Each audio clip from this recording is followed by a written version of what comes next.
ओम नमः सिद्धेभ्यः। ओम नमः सिद्धेभ्यः। ओम नमः सिद्धेभ्यः। मंगलम भगवान वीरो मंगलम गौतमोगणी मंगलम कुंद कुंडाद्यो जैन धर्मोस्तु मंगलम सर्वमंगल मांगल्यम सर्वकल्याणकारकम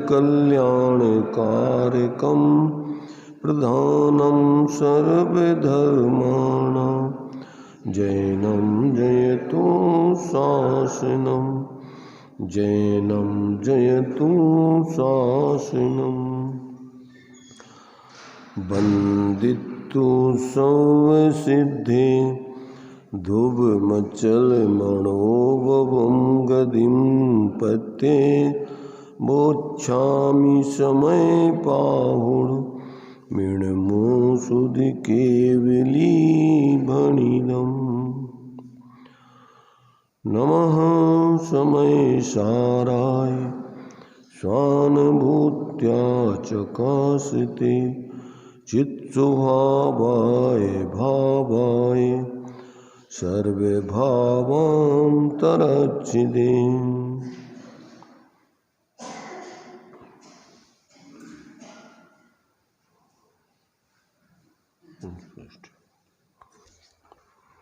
सर्वशुद्ध ज्ञान अधिकार अर्थात समय सार का उपसंहार यहाँ पर अपना चल रहा है। विषय अपने लिए यहाँ पर जो जीव एकांत से जीव को अकर्ता मानते हैं उनके लिए यहाँ पर संबोधन किया जा रहा है। अर्थात जो द्रव्य और पर्याय स्वभाव के स्वरूप को यथार्थ न जानकर जो द्रव्य स्वभाव एक रूप रहता है और पर्याय स्वभाव से वही आत्मा अनेक रूप होता है, परिणमन करता है और उस परिणमन में ही इसके अनादिकाल से अज्ञान, मिथ्यात्व और कसाय आदि के विकारी परिणाम होते हुए और ये 4 गति 84 लाख योनियों में भ्रमण करता हुआ पर्याय में वैभाविक रूप से ये जो विभाव व्यंजन पर्याय है उस 4 गति की प्राप्त करता हुआ चतुर्गति में दुख भोग रहा है। तो अब ये जीव जो इस प्रकार से अपने लिए आत्मा से सर्वथा शुद्ध मानकर पर्याय में होने वाले विकारी परिणामों को स्वीकार नहीं करते और फिर द्रव्य स्वभाव का अवलंबन करके और उस पर्याय में होने वाले विकारी परिणामों का अभाव नहीं करते, सम्यक दर्शन ज्ञान चारित्र आदि रूप परिणमन नहीं करते, वे जीव संसार के ही पात्र रहते हैं। उनके जीवन में वास्तव में सच्चा सुख प्रकट नहीं होता है। ये बात यहाँ पर बताई जा रही है। अभी अपनी गाथा 13 और आचार्य अमृतचंद देव की आत्मख्याति टीका के माध्यम से इस संबंध में अनेक दृष्टिकोणों से ऊहापोह हो चुका है। अब यहाँ भावार्थ और आगे अमृतचंद्राचार्य देव ने जो कलश दिए हैं वो और जयसेनाचार्य देव की तात्पर्यवृत्ति उसके माध्यम से भी पर यहाँ विचार करते हैं। क्योंकि ये विषय बहुत ही महत्वपूर्ण है, इसको समझे बिना व्यक्ति का धर्म के यथार्थ स्वरूप की प्रवृत्ति में प्रवेश नहीं हो सकता है। इसलिए यहाँ पर अपन को आचार्य देव बहुत विस्तार में इसको समझाने का प्रयत्न कर रहे हैं। तो देखिए भावार्थ के रूप में अभी पंडित जयचंद जी छाबड़ा ने इसका जो बहुत ही सरल तरीके से अपने भाषा में स्पष्टीकरण दिया है उसको अपन समझते हैं। 606 पेज है। कितने ही जैन मुनि भी स्यादवाद वाणी को भली भांति ना समझकर सर्वथा एकांत का अभिप्राय करते हैं। और विवक्षा को बदलकर यह कहते हैं कि आत्मा तो भाव कर्म का अकर्ता ही है, कर्म प्रकृति का उदय ही भाव कर्म करता है। अज्ञान, ज्ञान, सोना, जागना, सुख दुख, मिथ्यात्व, असंयम, चार गतियों में भ्रमण, इन सब को तथा जो कुछ भी शुभ अशुभ भाव हैं और भी संक्षेप में उन सब को कर्म ही करता है। जीव तो उन सब का अकर्ता ही है, ज्ञाता ही है।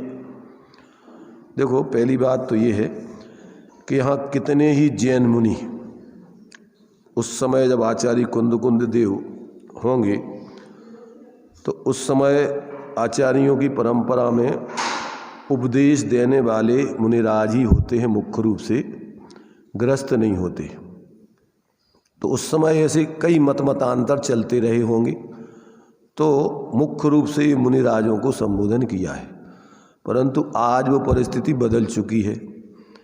आज उपदेशक मुनियों के साथ साथ गृहस्थ और विद्वान पंडित भी हो रहे हैं। इसलिए अकेला मात्र अपन को ये जैन मुनि ही नहीं समझना। यहाँ क्या लगाना, यहाँ जो भी जैन मत में आकर के और इस प्रकार से एकांत से वस्तु स्वरूप को नित्य रूप ही मानकर अथवा आगे की गाथाओं में अभी अनित्य रूप ही मानकर, एकांत के कई पक्ष हैं, तो अभी तो एक पक्ष चल रहा है द्रव्य स्वभाव वाला, उसको मानकर पर्याय को सर्वथा नहीं मानते।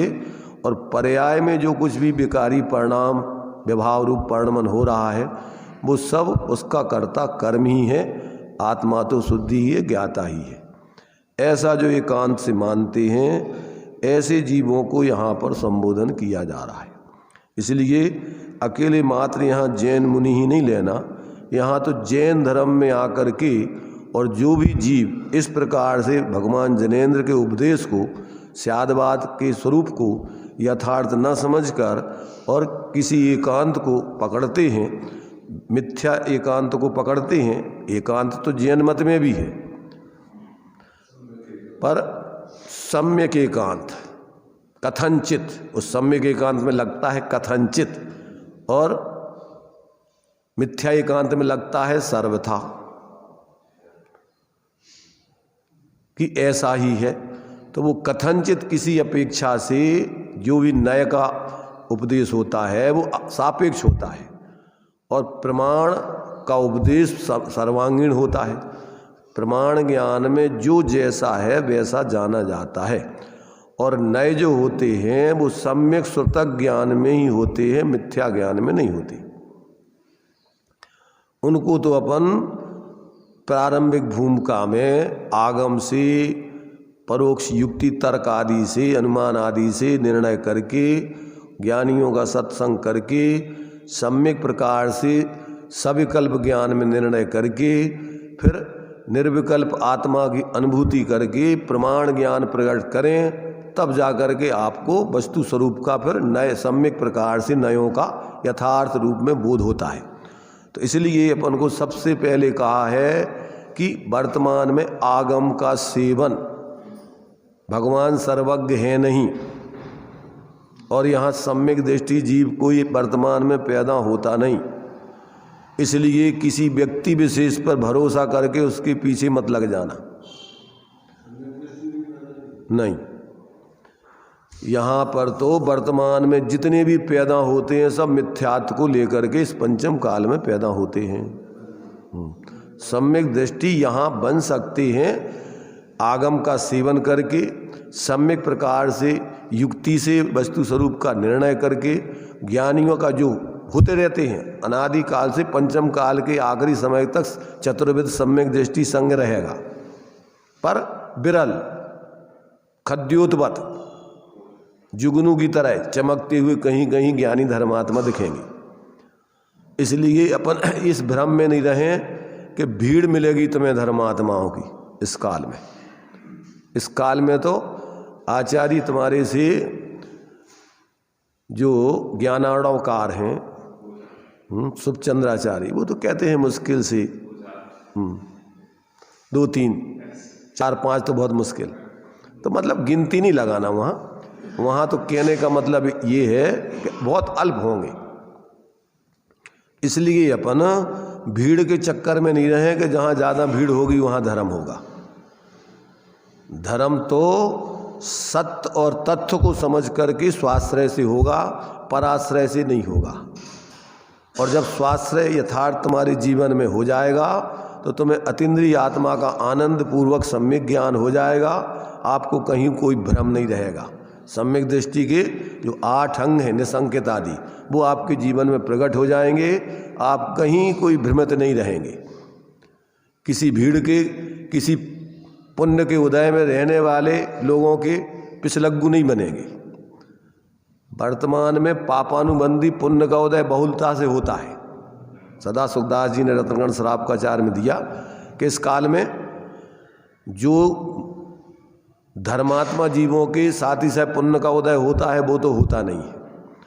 पापानुबंधी पुण्य का उदय होता है तो उसमें जीव क्या करता है कि अपनी ख्याति, पूजा, लाभ, मान सम्मान आदि को लक्ष्य करके अनर्गल प्रवर्तन से अपने को श्रेष्ठ बताना चाहता है और उससे पाप का बंध करके वो दुर्गति का पात्र होता है और उनके पीछे लगने वाले भी दुर्गति के पात्र होते। इसलिए अपन को किसी भ्रम में नहीं रहना चाहिए और भीड़ के पीछे लगने का अंदर में अपन को विश्वास छोड़ देना चाहिए। और पुण्य के उदय में अपन सोचें कि बहुत अच्छे से लच्छेदार बोलता है, बहुत इसके संग भीड़ चल रही है, तो उस चक्कर में नहीं रहना। धर्म पुण्य के उदय में नहीं होता है। पुण्य के उदय में नहीं होता मतलब पुण्य से नहीं होता है। धर्म तो स्वाश्रय से होता है और दोनों जीव कर सकते हैं। पुण्य का उदय होने वालों के भी धर्म हो सकता है और पाप के उदय होने वालों के भी हो सकता है। तो पुण्य और पाप के उदय के आश्रित धर्म नहीं है। धर्म काय के आश्रित है? धर्म तो स्वाश्रित है। धर्म तो यथार्थ सत्य और तथ्य के ऊपर आश्रित है। तो ऐसा जब जो व्यक्ति समझ लेता है तो वो बाहर में भीड़ नहीं देखता है, संयोग नहीं देखता है, पुण्य के उदय को नहीं देखता है। वो तो सत्य और तत्व को समझ करके अपने स्वरूप को देख करके उसकी आराधना करता है। तो यहाँ पर अपन को ये सब बातें समझने लायक हैं। किसी भ्रम में रह करके अपन इस बहुमूल्य जीवन को बर्बाद नहीं कर देना, क्योंकि सबसे पहला लोक में लोक भय चलता है। 7 भयों में सबसे पहला कौन सा है? इस लोक भय। लोग क्या कहेंगे? अपन जिस भीड़ में रह रहे हैं, जिस कुल में पैदा हो गए हैं, जिनको हम अभी तक मानते रहे हैं, 4 कारणों से आचार्य समंतभद्र ने भ्रष्ट लोगों की, गलत लोगों की समर्थन करने की उन्होंने जो है जानकारी दी है। या तो भय से, या किसी आशा से, या तुम्हारा उनसे स्नेह हो गया है, विशेष परिचय हो जाने पर अब उनसे तुम्हारा स्नेह हो गया है। अब उनका स्नेह हम कैसे तोड़ें? अभी तक हम इनको मानते रहे, इनकी मानते रहे, और अब इनसे अलग कैसे हुए? तो भय से, आशा से, स्नेह से और लोभ से, ये 4 हेतु दिए हैं आचार्य समंतभद्र ने, जो आगे तीर्थंकर होने वाले हैं, ऐसा शास्त्रों में आता है। क्या अलग अलग हैं उसमें, उनके स्वरूप अलग अलग हैं। जातियाँ भले ही वो उसी एक जाति की दिख रही हैं। आशा भी राग का परिणाम है, लोभ भी राग का परिणाम है। तो राग के भेद बहुत हैं, समझ रहे ना? तो उसमें अपने लिए एक किसी भी मूल में लगा लेना कि किसी भी बाह्य प्रयोजन से अगर अपन किसी गलत का समर्थन करते हैं, लौकिक प्रयोजनार्थ आदि अथवा कसाय से अपना प्रयोजन, कसाय साधने के, अपने खुद की कसाय का पोषण के लिए, तो समझ लेना कि अपना बहुमूल्य जीवन बर्बाद हो जाएगा और दुर्गति के पात्र होंगे। इस काल में शास्त्रों में ऐसा भी कथन आता है कि वेश को धारण करके बहुत से करोड़ों जीव नरक जाएंगे और उनके करोड़ों उनसे कई गुने वे भी नरक जाएंगे। ऐसा भी शास्त्रों में कथन मिलते हैं, क्योंकि ये हुंडा और सर्पणी पंचम काल है। इसलिए आज अपन ज़्यादातर भीड़ का बहु बोलबाला है। जिसने ज़्यादा भीड़ इकट्ठी कर ली, समझ लो कि वो जीत गया। चुनाव कैसे होता है? बहुमत के आधार पर, सत्य और तत्व के आधार पर नहीं। समझ रहे ना?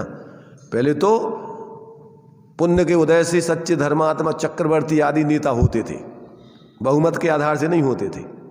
काय के आधार से होते थे? वे खुद के जो पूर्व में पुण्य लेके आए और सम्यक प्रकार से उनने जीवन जिया है, तो उसके उदय में प्रकृति के द्वारा उनको ऐसे पद मिलते थे। पर आज काय के बल से मिलते हैं? आज बहुमत के आधार से पद मिलते हैं, क्योंकि पापानुबंधी पुण्य का उदय उसमें काम करता है। तो अपन को यहाँ बात समझाई जा रही है कि अपन यहाँ पर सत्य को, तत्व को सम्यक प्रकार से भगवान जनेंद्र के उपदेश से स्यादवाद रूप से, सापेक्ष दृष्टिकोण से समझकर और अपने स्वरूप की आराधना करते हुए सच्चे धर्मात्मा बने, किसी पक्षपात में, किसी भ्रम में ना रहे। ये बात अपन को यहाँ समझाई जा रही है। इसके लिए अपन को बहुत अंदर से आत्मबल चाहिए, विवेक चाहिए, निडरता चाहिए। लाग लपेट का काम इस मोक्ष मार्ग में नहीं चलता है, लल्लू चप्पू नहीं चलती यहाँ पर पोपाबाई का राज नहीं चलता है, जो कुछ भी करते रहो चल जाएगा। यहाँ तो जब तुम सत्य पर चलोगे, तथ्य पर चलोगे, तो ही तुम्हारा कल्याण होगा। बाकी और कुछ भी करते रहो, उससे तुम्हारा कल्याण नहीं होगा। तो देखो यहाँ पर, अब यहाँ कितने ही जो जैन मुनि लिखा है, यहाँ पर ये समझ लेना कि वर्तमान में तो सब जो उपदेशक हैं और जो शास्त्र वगैरह लिख रहे हैं, समझ रहे ना, आज तो सब चल रहा है। पहले तो मुख्य रूप से मुनिराज ही उपदेश देते थे और शास्त्र लिखते थे। तो यहाँ पर कहते हैं कितने ही जैन मुनि भी स्यादवाद वाणी को भली भांति न समझकर सर्वथा एकांत का अभिप्राय करते हैं और विवक्षा को बदलकर यह कहते हैं, विवक्षा को बदलकर यह कहते हैं, क्योंकि सामान्य व्यक्ति तो समझ ही नहीं पाता है। आत्मा तो भाव कर्म का अकर्ता ही है, कर्म प्रकृति का उदय ही भाव कर्म करता है। जो अज्ञान, ज्ञान, सोना, जागना, शोक, दोख, मिथ्यात, असंयम, चार गतियों में भ्रमण, इन सब को तथा जो कुछ भी शुभ अशुभ भाव आत्मा में विकारी होते हैं, उन सब को कर्म ही करता है।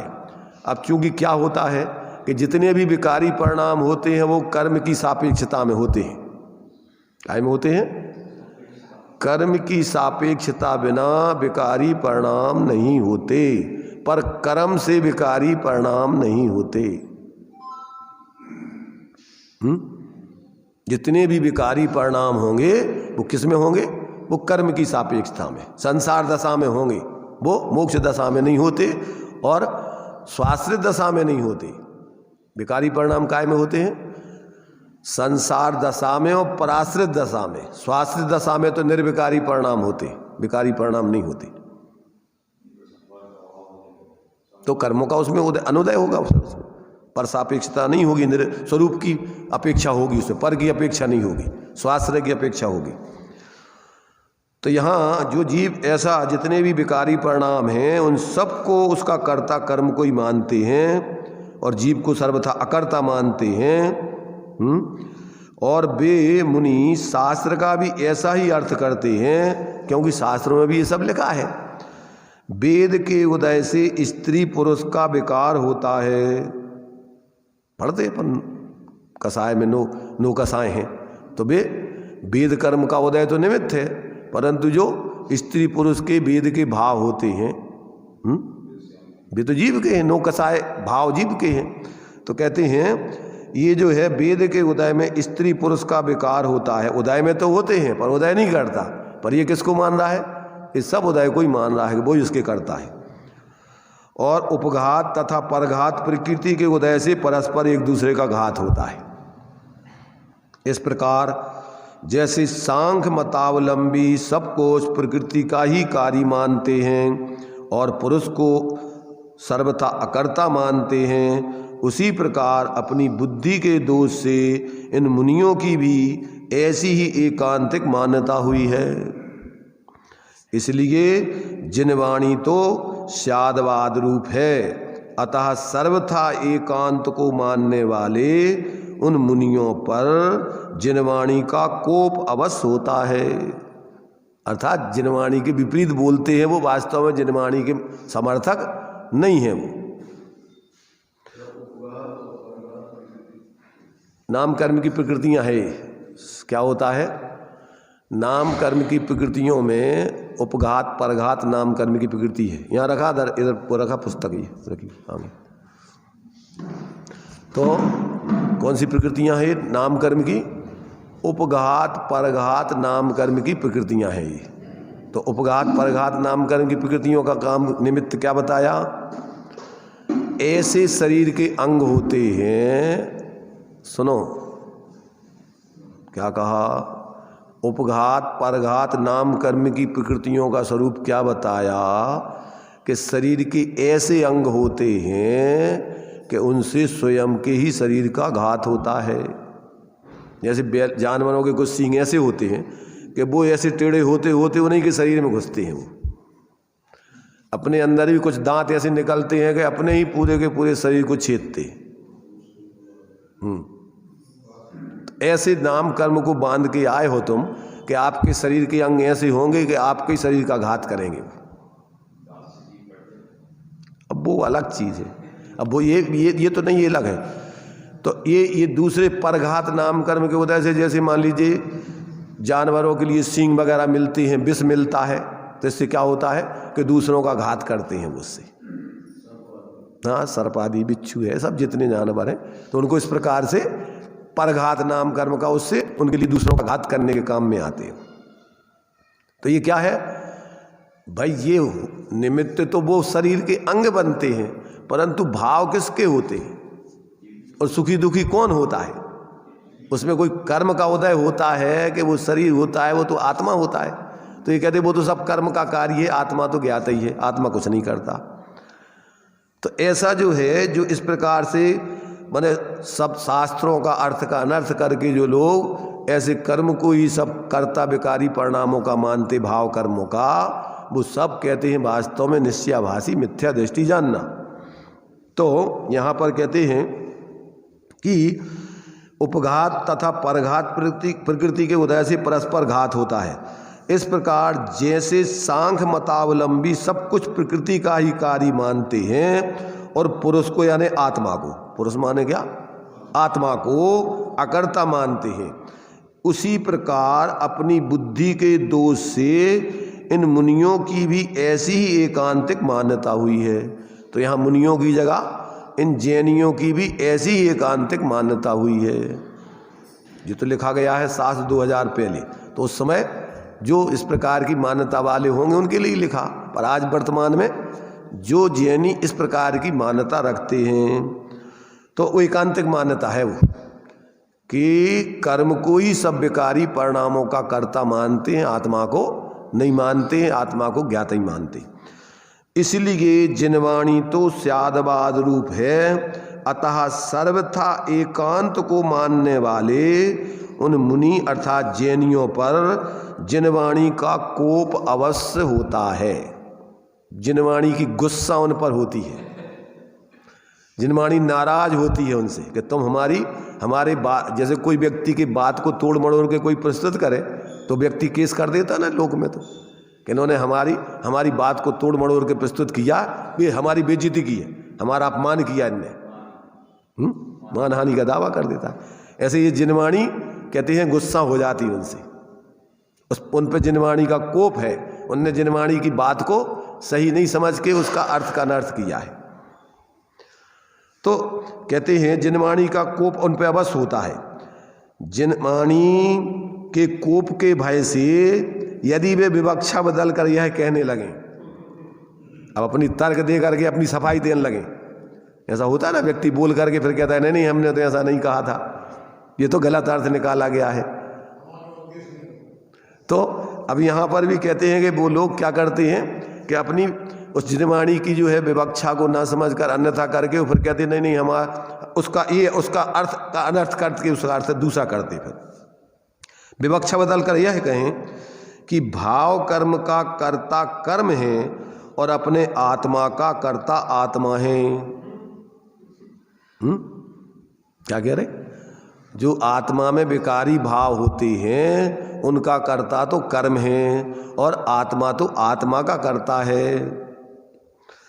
इस प्रकार हम आत्मा को कथनचित कर्ता कहते भाई तुम कह रहे कि आत्मा को तुम कर्ता नहीं मानते, सर्वथा कर्ता मानते हो, तो कहते हम मानते हैं, कर्ता मानते हैं। तो किस रूप मानते हैं? इस रूप मानते हैं। तो आचार्य कह रहा है कि तेरी बुद्धि आत्मा को आत्मा क्या करेगा, आगे देखो खुलासा कर दे। तो कथनचित कर्ता कहते हैं, इसलिए कहते वाणी का कोप, इसलिए जिनवाणी का हमने अर्थ का अनर्थ नहीं किया, इसलिए जिनवाणी को गुस्सा नहीं होना चाहिए। तो उसका यह कथन भी मिथ्या ही है। आत्मा तो नित्य है, असंख्यात प्रदेशी है, लोक परिमाण है, इसलिए उसमें तो कुछ नवीन करना नहीं है। जैसे 6 द्रव्य हैं, अब उसमें से कहोगे इन 6 द्रव्यों को वे तो अनादि से है, अनंत काल तक रहना है। अब कोई कहे कि इनको किसी ने किया है, अकृत्रिम चीज़ों को कोई कैसे करे? ऐसे ही आत्मा तो अकृत्रिम है, अनादि काल से है, तो उसको तू क्या करेगा? अपने में पूर्ण है, एक है, तो उसके लिए तू कैसे करेगा, क्या करेगा? तो कहते उसमें कुछ नवीन करना नहीं है। और जो भाव कर्म रूप पर्याय हैं उनका कर्ता तो वे मुनि कर्म को ही मानते हैं। जो आत्मा में विकारी भाव हो रहे हैं उनका कर्ता तो कहते कर्म करता है, उसको तो आत्मा नहीं करता उनको। इसलिए देखो जिनागम में भी निमित्त की अपेक्षा इन सबको कर्मों के उदय को कार्य निमित्त रूप में कहते हैं। और अगर वे कर्मों को मान ले वे तो वे क्या हो गए? वे क्या हो गए? वे भी उन्हीं जैसी मिथ्या दृष्टि हो गए, क्योंकि एक वस्तु के कार्य को दूसरी वस्तु नहीं करती। अब वो चूंकि जीव का स्वभाव नहीं है, कर्म के उदय में जुड़ने पर ये जीव के भाव होते हैं, इसलिए उनको अपन अपना स्वभाव बताने के लिए कि ये कर्म के भाव हैं, आत्मा का स्वभाव नहीं है, तो उसको कर्म ही के मान ले वे, तो मिथ्या दृष्टि हो गया। कर्म के उदय में हुए हैं पर किए तो जीव ने हैं, कर्म ने नहीं किए उनको। पर ये क्या मान रहा है? भी तो कर्म के भैया हम क्या करें, मानते ये सब लोग भैया हमारे ऐसे ही कर्म को उदय चल रहा हो। तो कर्म के उदय से तेरे ये भाव हो रहे हैं तो कर्म करा रहा है क्या? भाव तो तू कर रहा है ना उनमें जुड़ के। अगर तू नहीं करे, अगर कर्म के उदय के आश्रय बैठे रहो तो कब कल्याण करोगे? उनका उदय हमेशा चलता रहेगा। इसलिए उसमें तो कुछ नवीन, हाँ, तो भाव कर्म रूप जो पर्याय हैं उनका कर्ता तो वे मुनि कर्म को मानते हैं, कहते हैं, इसलिए आत्मा तो उनका अकर्ता ही रहा ना, उन विकारी भावों का। आत्मा ने तो वो किया ही नहीं है। तब फिर वाणी का कोप कैसे मिट गया? तू कहता है वाणी का कोप मिट गया। इसलिए आत्मा के कर्तृत्व अकर्तृत्व की विवक्षा को यथार्थ मानना ही स्यादवाद को यथार्थ मानना है कि द्रव्य पने से अकर्ता और पर्याय पने से कर्ता। जिस द्रव्य का जो स्वभाव है उसी द्रव्य का उसको मानना, उसको पर का कर्ता नहीं मानना।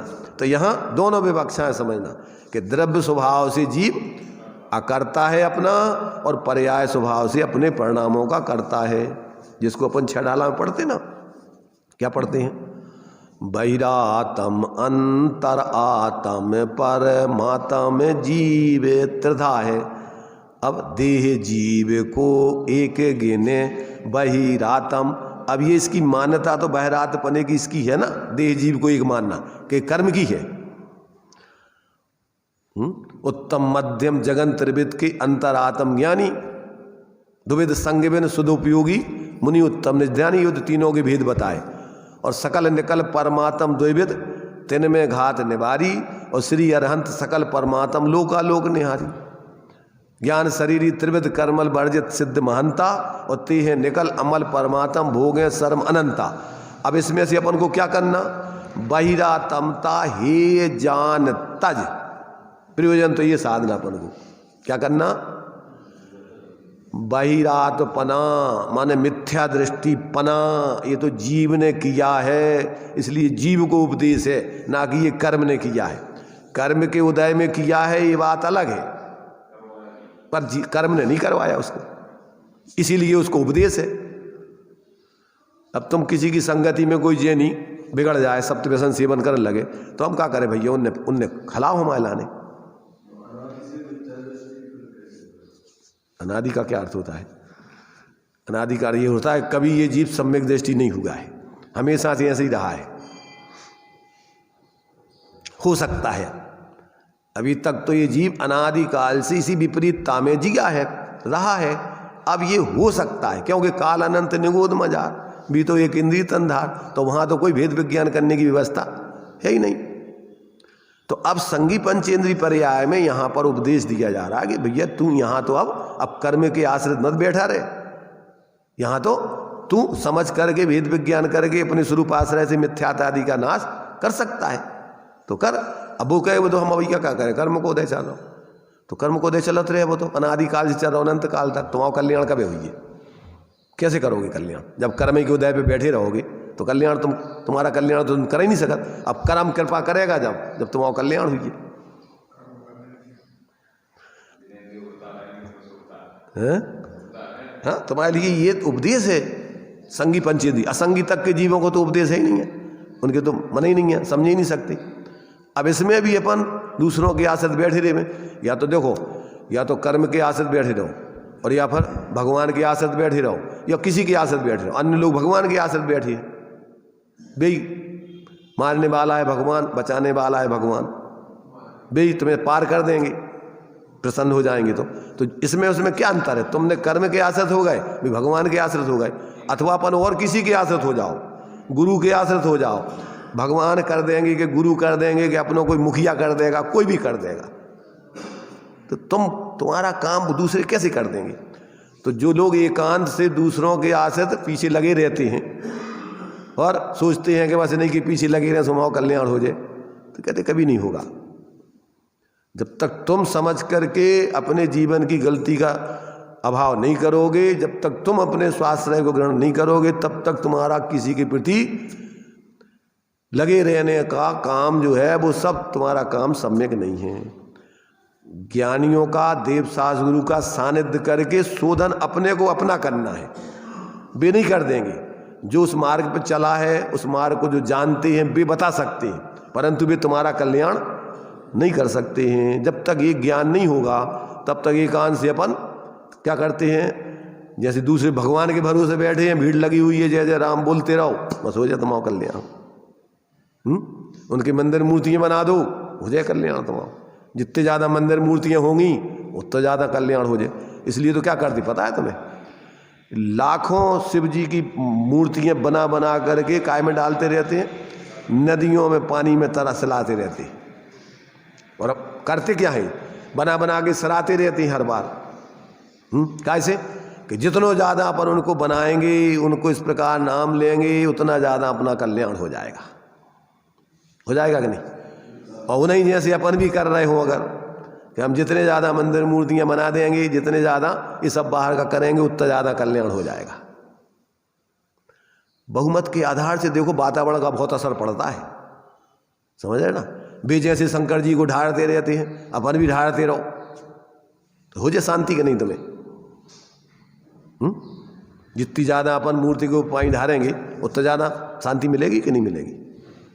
अरे भाई, मूर्ति तो भगवान बीतराग सर्वज्ञ की है, समोषण में तो कोई छीन नहीं सकता उनको, ही सकत का। अब ये तो चूंकि नौ देवता में अपन ने उनकी प्रतिमा बनाई है, 5 परमेष्ठी अलग हैं और जिन प्रतिमा अलग है, तो जिन प्रतिमा तो अपन उनको कि भैया प्रतिदिन उनकी बीतरागता सुरक्षित रहे, इस पे मक्खियाँ भी बैठती हैं सब, तो कम से कम धूल वगैरह भी चढ़ती है, तो उसको अपन बीतरागता ज्यों की तो बनी रहे, उसके लिए है, ना कि कछु उस पर पानी ढालने से धर्म हो जाए। तो जब तक व्यक्ति को ऐसा भेद विज्ञान नहीं होता है, तब तक वो ज़्यादातर बहुमत के आधार से कि भैया बहुत भीड़ करती है सब लोग तो अपन भी करो, इसलिए यहाँ भीड़ से काम नहीं चलेगा। कैसे चलेगा? यहाँ तो विवेक पूर्वक सत्य को समझ करके, तत्व को समझ करके और कसाएं छोड़ करके स्वाश्रय ग्रहण करके धर्म होगा। और ये नहीं करेंगे जब तक अनादिकाल हो गया। अबे तक तो भटक ही रहे हैं, और अबे भी अगर अपन नहीं समझेंगे, चेतेंगे, तो समय जाने में कितनी देर लगती है। आयु तो अपनी कितनी समय की है, ये तक अब सागरों की आयु ले पहले अपन भोग चुके, और मनुष्य पर्याय में भी कोटि कोटि वर्षों की आयु रही है, पूर्वों की आयु रही है। अब तो कितने सी है, समुद्र में बूंद बराबर है। और इसमें अगर अपन जागे नहीं और ऐसे ही मोह नींद में सोते रहे तो कुछ नहीं है। जो चल रही है गाड़ी पंच परावर्तन की, जो शाम को चल रहा प्रकरण, वो पंच परावर्तन अपना ज्यों कहते हो खड़ा हुआ है। तो यहाँ पर आचार्य कह रहे हैं कि भैया देखो कि कर्तृत्व अकर्तृत्व की विवक्षा को यथार्थ समझकर मानना ही स्यादवाद को यथार्थ मानना है। आत्मा के कर्तृत्व अकर्तृत्व के संबंध में सत्यार्थ स्यादवाद प्रूपण इस प्रकार जानना। अब संक्षेप में बता रहे हैं कि किस प्रकार से जानना मानना। आत्मा सामान्य अपेक्षा से तो ज्ञान स्वभाव में ही स्थित है, परंतु मिथ्यात्व आदि भावों को जानते समय अनादिकाल से ज्ञेय और ज्ञान के भेद विज्ञान के अभाव के कारण ज्ञेय रूप मिथ्यात्वादि भावों को आत्मा के रूप में जानता है। इसलिए इस प्रकार विशेष अपेक्षा से अज्ञान रूप ज्ञान परिणाम को करने से करता है। क्या कहा? देखो ये संधि है, ये पेंच है। अब इस पेंच को जब तक तुम नहीं सुलझा पाओगे तब तक अपन को भेद विज्ञान पूर्वक आत्मज्ञान और मिथ्यात आदि का नाश नहीं हो सकता है। क्या कह रहे हैं यहाँ पर कि सामान्य रूप से तो आत्मा ज्ञान स्वरूप ही रहता है। क्या कहा? सामान्य रूप से, जो इसकी पहले 17वीं 18वीं गाथा दी गई है कि आबाल गोपाल सबको जानने में जानने वाला आत्मा ही आता है, आ रहा है, आता रहेगा, परंतु अनादिकाल से इसको ऐसा बोध नहीं है। ऐसे लगता है चूंकि ज्ञान का स्वपर प्रकाशी स्वभाव है, तो जो पर प्रकाशन अनादिकाल से ज्ञान की पर्याय में चलता आ रहा है छदमस्तों के, तो क्या है? पर प्रकाशन माने पर के निमित्त से ज्ञान का जो ज्ञेयाकार रूप जानपना चल रहा है, तो उसमें अपन को आत्मा व्याप्ता हुआ नहीं दिखता, उसमें ज्ञेय शरीर आदि राग आदि ये सब ये दिखते हैं। तो उससे क्या करता है वो कि वो अपने को उसी रूप मान लेता है। देह जीव को एक गिने, क्योंकि अनादिकाल से एक चित्रावगाही संबंध है, तो अपन शरीर ही को जान रहे हैं, आत्मा तो दिखते ही नहीं है, क्योंकि उस पर अपना लक्ष्य ही नहीं है। आज तक उस कला को अपन ने जाना ही नहीं है कि आत्मा को देखने की कला क्या है। जो ज्ञान ज्ञेयाकार रूप हो रहा है वो ज्ञान ज्ञेयों का नहीं है, ज्ञेय नहीं है। क्या कहा? दृष्टांत दिया, जैसे दीवाल की कलई दीवाल नहीं है, दीवाल की नहीं है। जो अपन ये देखो कि जो तुम्हारे से मोर का चित्र है वो मोर का नहीं है, मोर नहीं है। क्या कहा? दीवाल का भी बुक दीवाल अलग है, कलई अलग है। अपर एक चित्रावगाही संबंध होने से, साथ में रहने से अपन उपचार से ऐसा कहते हैं। और ज्ञान में ऐसा स्वपर प्रकाशन स्वभाव होने से जो ज्ञान का जानपने रूप परिणमन हो रहा है वो ज्ञान है, ज्ञेय नहीं है। क्या है ज्ञान? जो ज्ञान में जानपना हो रहा है वो ज्ञेयों का नहीं है, ज्ञेय नहीं है, वो ज्ञान का है, ज्ञायक आत्मा है। उसमें है ज्ञेय के द्वारा नहीं है, वो ज्ञान के द्वारा ही हो रहा है, और उसमें आत्मा ही है, उसमें ज्ञेय नहीं है। जैसे वो दृष्टांत आता ना कि चिड़िया सामने दर्पण के बैठती है और उसको दूसरी चिड़िया दिखती है, तो उस दर्पण में दूसरी चिड़िया नहीं है, उसमें दर्पण ही है। बताओ, सामने जो दर्पण में चिड़िया दिख रही है उसमें दर्पण है कि चिड़िया है? तो वो चिड़िया को कैसा भ्रम हो गया? ऐसे ही अपन को क्या भ्रम हो गया कि ज्ञान में ज्ञान ही है, ज्ञायक आत्मा ही है, ज्ञेय नहीं है। और वो जो दिख रहा है वो ज्ञेयों का नहीं है। किसका है वो तो स्वपर प्रकाशक पना ज्ञान का स्वभाव है, तो वो ज्ञान ही है, वो ज्ञान ही का है। हाँ, ज्ञान का स्वरूप है। तो अब उसी को अपन क्या करते हैं? ऐसे भ्रम से फिर उसमें मोह करते हैं, राग करते हैं, द्वेष करते हैं। उन अपने ज्ञान के ज्ञेयाकारों में एकत्व बुद्धि करके ज्ञेय ज्ञायक संकर दोष, भाव भावक संकर दोष क्या है? ज्ञेय ज्ञायक संकर दोष कैसे कहते? ज्ञेय को और ज्ञान को एक मान लेना, और कर्म के उदय के भाव को और ज्ञान स्वरूप आत्मा को एक मान लेना। क्या हो गया? ये भाव अभावक संकर दोष भुगे गया एक संकर दोष। ज्ञान यानी आत्मा, ज्ञान को लक्षण क्या है? चेतन को है उपयोग रूप, चिन्ह मूरत बिन मूरत अनूप, पुद्गल नव धर्म अधर्म काल, इनते न्यारी जीव चाल सदा काल। अब ताको न जान विपरीत मान, कर करे देह आदि में निष्पहचान। बस यहां से संसार खड़ा हो गया। देखो बहुत सरल है कला, अगर समझ में आ जाए और जीवन में उतर जाए तो आनंद है, फिर खेल है। और अगर ये इस कला समझ में नहीं आई तो आज तक अपना जो हाल हो रहा है सो सब दिख ही रहे हैं, अनुभव कर रहे हैं। तो ये कह रहे हैं कि देखो भैया, ये समझो कहाँ से तुम्हारा जो है भ्रम खड़ा होता है। उस भ्रम को तोड़ने के लिए आपको ले परम पैनी सुबुद छेनी डार अंतर भेद या वर्णादि अरु रागादि ते निज भाव को न्यारा किया। वर्णादि और रागादि ते निज भाव को न्यारा किया।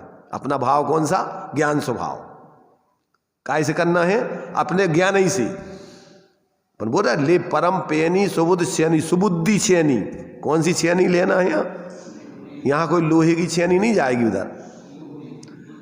जागृत ज्ञान की पैनी छेनी, उस ज्ञान में निर्णय होगा। ये पैनी छेनी माने क्या? उसमें निर्णय करोगे,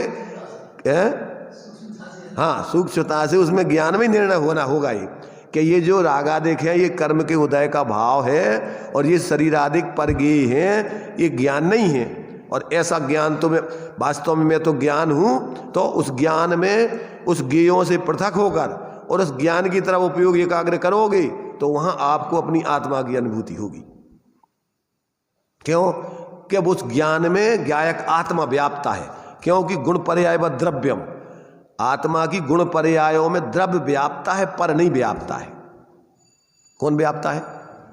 प्रत्येक द्रव्य अपनी अपनी गुण पर्यायों में व्याप्ता है। और गुण पर्याय द्रव्य की व्याप्य हैं, उसमें रहती हैं। वो कहाँ रहती हैं? शरीर के हाथ पांव शरीर में रहते हैं। काय में रहते हैं? शरीर की शरीर जैसे आत्म प्रत्येक वस्तु अपने अपने गुण पर्याय में रहती है। गुण पर्याय व द्रव्यम और उत्पाद व ध्रुवयुक्तम सत सत द्रव्य लक्षणम। अब ये जो है बहुत टेक्निक है। इस धर्म में जो है लड़ने झगड़ने का काम नहीं है, समझ करके जीने का काम है। धर्म किधर है? बाहर के अंदर, दूसरों में के अपने में। और अधर्म कहाँ है? पर में के अपने में है। धर्म भी अपने में ही करना है और अधर्म भी अपने में ही हो रहा हो, तो कहूँ सुधार दूसरे में नहीं करना है अपन को, दूसरे को नहीं बदलना है। और ज्यादातर धर्मांध लोगों की भीड़ कहाँ देखती है? दूसरों में, धर्म संकट में। कहाँ देखती बताओ? तनका एक आदमी मूर्ति को कोई छू ले वे, कछु कर दे वे, धर्म संकट में आ जाओ सब लोग मरने झगड़ने को, लड़ने को। तो काय में धर्म हो रहा हो? धर्म संकट में तुम्हारी विपरीत मान्यता में संकट में पड़ता है तुम्हारा स्वरूप ज्ञान का धर्म। और तुम्हारी सम्यक मान्यता से धर्म को संकट कौन डालेगा बताओ? तुम डालोगे तो संकट में आएगा धर्म। तुम्हारा धर्म दूसरे में से है, दूसरे में है कि अपने में? तो तुम्हारा धर्म संकट में कब पड़ेगा? कि जब तुम मिथ्यात्व रूप परिवर्तन करोगे, अज्ञान रूप कसाय रूप परिवर्तन करोगे तो तुम्हारा धर्म संकट में है।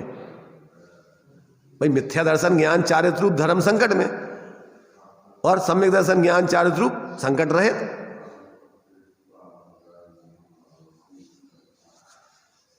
क्या कह रहे? आ रहा समझ में नहीं आ रहा? अभी जब तक अपनी बहुत स्थूल रूप में दृष्टिकोण रहेगा तब तक अपन अपनी तरफ देखेंगे नहीं। अपन तो आज दूसरों की तरफ देखते रहते धर्म के नाम पे। कहाँ वो धर्म? भीड़ में चलो धर्म कर भी। कहाँ चले? भीड़ धर्म कर भी। कुंभ को मेला भर जाए और भी कुछ मेला भर जाए तो चलो धर्म कर भी। जब ये व्यक्तिगत अपन कोई के नाम मत लो कहीं की, अपने अंदर देखो कि अपना ऐसी मान्यता है अगर तो भ्रम है वो धर्म को। धर्म तो वस्तु स्वभाव धम्मो, तो धर्म तो अपने स्वभाव में होता है, धर्म कोई बाहर में तो होता नहीं। तो अभी तो अपन को जो मोटी मोटी विपरीत मान्यता चल रही है, तो अभी तो अंदर तुम्हें तत्व को निर्णय नहीं होगा। पहले ये कह रहे, जब तक तुम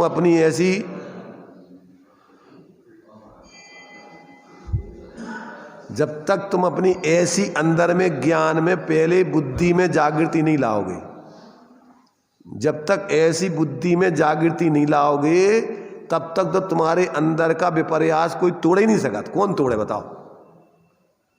खुद को ही समझना पड़ेगा कि भैया अपने अंदर गलती है। इसलिए तो वो कबीरदास जी कह रहे हैं कि दूसरों में नहीं देखने बुराई, बुरा जो देखन में चला, कहता है चलिए बुरो देख भी दूसरों की तरफ, और बुरा ना दिखा कोई। समझदार आदमी को तो कहूँ बाहर में बुरा दिखता ही नहीं है। और जो दिल खोजा अपना अपनी मूर्ति अपनी ये विपरीत तब विपरीत बुद्धि अपना बुरा है, और तो कोई बाहर में बुरा है ही नहीं। अच्छा, तो ऐसा जब व्यक्ति को समझ में आ जाता है तो जीवन में अपना शोधन करके, गुप्त रह करके, शांत रह करके, निर्विकल्प होकर के अपनी आराधना करता है। जो निज जो क्या है नहीं क्या बोलते उसको, जो निधि पाकर, निधि अपन को गुप्त धन मिल जाए। अब जो अपना स्वरूप भी गुप्त ही धन आए, पता नहीं पड़ रहा अपन को, अंदर ही में तो है अपना स्वरूप। तो ऐसे गुप्त धन को जो प्राप्त कर लेता है, तो जो निधि पाकर निज वतन में गुप्त रहे, कोई को संपत्ति मिल जाए तो चुपचाप बताओ नहीं है, कोई को माइक लगा के डोड़ नहीं पीटत कि हमारे घर में घड़ा निकल आए, क्या करत, और इकट्ठे नहीं खर्च करत। धीरे धीरे कोई को पता नहीं पड़ जाए कि अरे यारी के पास तो नहीं, जो कहाँ से करने लगो खर्चा, तो एकदम जल्दी से नहीं कि हम तो हो गए सब में रेडी हो धर्मात्मा तो लुट जाओ। इसलिए अपने शांति से अंदर में आराधना करते हुए आनंद भोगना, किसी प्रकार से बाहर में ज़्यादा ख्याति लाभ पूजा के चक्कर में प्रदर्शन में मत पड़ जाना, क्योंकि भीड़ तो जिनको जरूरत नहीं है उनको बताओगे तो वे तुम्हारा धर्म और तुम्हें धर्म करने नहीं देंगे। फिर दो ना कि सीख बाखों दीजिए जाखों सीख सुहाय, और सीख देगी जो बानरा तो घर बया को। अब इस काल में ऐसी तो बहुत कम होते हैं धार्मिक लोग, और बहुमत तो नहीं को होते अविवेकी लोगों को। और तुमने ज़्यादा अगर अपनी ज़्यादा विवेक बताओ तो भी तुम्हारे लाने और बता देंगे भैया अब तुम ज़्यादा हमें समझा रहे। तो देखो यहाँ पर अपन को क्या समझना, यहाँ कि आत्मा सामान्य अपेक्षा से तो ज्ञान स्वभाव में ही स्थित है, परंतु मिथ्यात्वादि भावों को जानते समय अनादिकाल से ज्ञेय और ज्ञान के भेद विज्ञान के अभाव के कारण ज्ञेय रूप से मिथ्यात्वादि भावों को आत्मा के रूप में जानता है। इसलिए इस प्रकार विशेष अपेक्षा से अज्ञान रूप ज्ञान परिणाम को करने से, कौन सा ज्ञान हो गया ये, इसका नाम मिथ्या ज्ञान है, जिसमें अपने को आत्मा नहीं देखे उस ज्ञान में, और उस ज्ञान में शरीर आदि देखे, राग आदि देखे, तो वो ज्ञान मिथ्या ज्ञान कहलाता है। तो ऐसे ज्ञान को कहते हैं, पर विशेष रूप से पर्याय में तो कहते हैं अज्ञान रूप ज्ञान परिणाम को करने से वह उस परिणाम का करता है। और जब भेद विज्ञान होने से आत्मा को ही आत्मा के रूप में जानता है, तब विशेष अपेक्षा से माने पर्याय अपेक्षा से भी ज्ञान रूप ज्ञान परिणाम में ही परिणमित होता हुआ मात्र ज्ञाता रहने से साक्षात पर का अकर्ता होता है, अपने को ज्ञाता जानता है। ऐसा जानना चाहिए। देखो ज्ञानियों ने बहुत प्रयत्न किया है कि भैया सही बात व्यक्तियों के समझ में आ जाए, उनने तो समझी है, उनको तो कोई शंका है नहीं उसमें। जो जीव और भी अनादिकाल से ऐसी भटक रहे अज्ञानता में और अपने आत्मा को चतुर्गति का पात्र बनाए हैं, तो करुणा करके अंदर में और उनको भाव आया कि भैया सब समझें, तीन लोग के सब जीव, इसलिए उनने ये सब बातें अपन को, प्राकृत वालों ने उस समय जो चलती थी विषय प्राकृत में, संस्कृत वालों ने संस्कृत में, हिंदी वालों ने हिंदी में, और फिर अपने अपने देश में प्रांतीय भाषा में, फिर उसमें भी लोग उसका रूपांतरण करके समझाते हैं। पर क्योंकि समुसण में भी ऐसी चलती हैं भाषाएं, दशष्ट महाभाषा समेत लघु भाषा सात शतक सुचेत सो स्यादवाद में सप्तभंग। तो ऐसा नहीं समझना कि तुम समुसण में अकेली दिव्य ध्वनि चलती है, मूल में तो भगवान की दिव्य ध्वनि है, पर उसको और भाषाओं में संदेश भेजने वाले देवो पुनीत ये सब व्यवस्थाएं हैं। ऐसे अपन को भी ये सब पुण्य के उदय से सारी व्यवस्थाएं हो रही मिल रही हैं, और अपन भी उसमें से फिर समझ करके अपनी भाषा में, क्योंकि भाषा महत्वपूर्ण नहीं है। देखो भाषा महत्वपूर्ण नहीं है किस अपेक्षा से, भाषा तो महत्वपूर्ण है, क्योंकि हमें तो हमारी भाषा में नहीं बोलोगे तो समझे में नहीं आएगा, उस अपेक्षा से तो महत्वपूर्ण है। पर इस रूप में महत्वपूर्ण नहीं है कि जा भाषा सही हो जा भाषा गलत है। हाँ, जिस भाषा में तुम्हें समझ में आ जाए, और लोगों को ऐसा भी आग्रह रहता है कि अपन को तो संस्कृत में पाठ करना, अरे संस्कृत में भी तो भाषा तो तुम्हें समझावे को लिखी, और तुम्हें समझ में नहीं आ रहा तो हिंदी पढ़ो, हिंदी में तो समझो। इसलिए अपन को इस प्रकार की भ्रम में ना रह करके अपने जीवन में से वस्तु स्वरूप समझने के लिए पूरा ईमानदारी से जिस तरीके से अपन को सत्य बात समझ में आ जाए उस प्रकार समझ के अपने जीवन को सम्यक मार्ग में लगाकर अपना हिस्सा दें। हो सके तो अन्य जीव भी जो भी आत्मी माने जो इस प्रकार से मंद कसाई हो और मध्यस्थ होकर के समझना चाहते हो उनसे भी चर्चा करके वो भी समझे तो उनका भी कल्याण हो।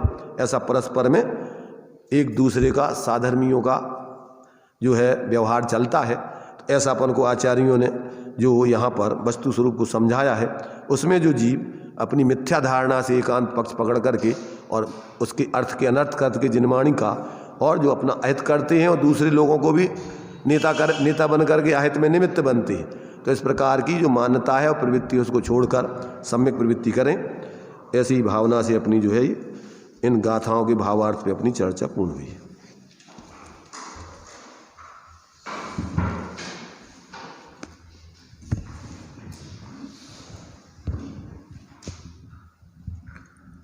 पुग्गल कम्मादीणं कत्ता व्यवहार दो दुड़े चैदो चेदण कम्माणादा शुद्धण्या शुद्ध भावाणम। आत्मा व्यवहार से पुद्गल कर्मों का करता है, अशुद्ध निश्चय से अपने मोह राग देश आदि भाव कर्मों का करता है और परम शुद्ध निश्चय से आत्मा अकर्ता और अभोक्ता है। अपने यहाँ नयों की विविक्षाएँ हैं, अनेकांत और स्यादवाद जिनशासन जयवंत है। जो एकांती जो सांख्य मत की तरह मान्यता रखते हैं वो सर्वथा आत्मा को अकर्ता मानते हैं और प्रकृति को ही कर्ता मानते हैं। जो मोह राग देश के भाव होते हैं वह प्रकृति उसका करता है, आत्मा तो सर्वथा अकर्ता है। इस तरीके से मान के स्वच्छंद हो जाते हैं। उनकी मान्यता सांख्य मति की तरह है। तो यहाँ कह रहे हैं कि जो तुम्हारे मोह राग देश के भाव होते हैं उनका कथनचित कर्ता आत्मा ही है और उसका फल का भोक्ता भी आत्मा है। ऐसे स्यादवाद है। दूसरा यहाँ पे पक्ष रखा जो जैन मत अनुयायी मुनियों की यहाँ चर्चा की आचार्य देव ने कि हम तो अनेकांत घटित करेंगे। कैसे अनेकांत घटित करेंगे कि वास्तव में जो मोहराग देश के भाव होते हैं उन मोहराग देश के भावों का द्रव्य स्वभाव का कर्ता तो जीव है लेकिन पर्याय स्वभाव का कर्ता प्रकृति है। तो ऐसे अनेकांत हम घटित करेंगे तो उनकी द्रव्य स्वभाव में करने का कुछ है ही नहीं। द्रव्य स्वभाव तो अकर्ता अभोक्ता है, उसमें क्या करोगे। जो भी होता है बंध और मोक्ष वो पर्याय में ही होता है। इसलिए वास्तव में जीव पर्याय में ही स्वयं ही करता है और स्वयं ही भोगता है। इस तरीके से यहाँ पे चर्चा आई है। हम समीचीन मान्यता पूर्वक सही समझें और अपने जीवन को सफल बनाएं।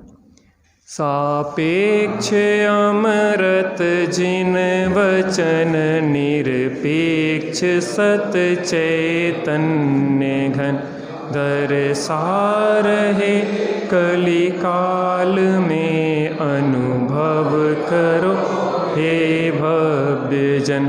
तीर्थंकरों के विरह में यदि ना रहे जिन बचन तो स्वपरहित कैसे करें इस जगत में फिर भव्य जन। अज्ञान बस भ्रमते रहें पशुवत सदा ही दुख सहें। धनी धन्य हैं वे जीव जो जिन बचन सुन निज हित।